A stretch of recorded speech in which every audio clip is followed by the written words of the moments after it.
अस्सलाम वालेकुम दोस्तों। पाकिस्तान क्रिकेट फैंस के लिए बड़ी खुशखबरी है कि पाकिस्तान टीम के फास्ट बॉलर मोहम्मद आमिर की बहुत जल्द पाकिस्तान टीम में वापसी होने जा रही है। तो दोस्तों आज के इस वीडियो के अंदर आप लोगों को बताएंगे क्या मोहम्मद आमिर को इंग्लैंड के खिलाफ T20 सीरीज के लिए पाकिस्तान टीम में शामिल किया जाएगा या नहीं किया जाएगा। तो आज के इस वीडियो के अंदर आप लोगों को मुकम्मल तफसील आप लोगों को मिलेगी। तो दोस्तों अगर आप लोग भी चाहते हो कि पाकिस्तान टीम में मोहम्मद आमिर की बहुत जल्द वापसी होनी चाहिए तो जल्दी से वीडियो को लाइक करें, उसके बाद चैनल को सब्सक्राइब करें और बेल आइकन जरूर अनेबल करें ताकि आप लोगों को मजीद क्रिकेट की न्यूज़ मिलती रहेगी। तो चलिए दोस्तों आपको बताते चले कि पाकिस्तान क्रिकेट टीम इंग्लैंड का टूर करने जा रही है जिसमें पाकिस्तान और इंग्लैंड के दरमियान T20 और ODI की एक बड़ी सीरीज खेली जाएगी।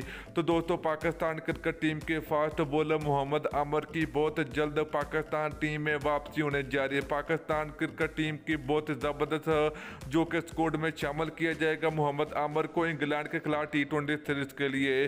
तो दोस्तों पाकिस्तान वज़ीर-ए-आज़म इमरान खान का बड़ा बयान भी सामने आ चुका है कि मोहम्मद आमिर की पाकिस्तान टीम में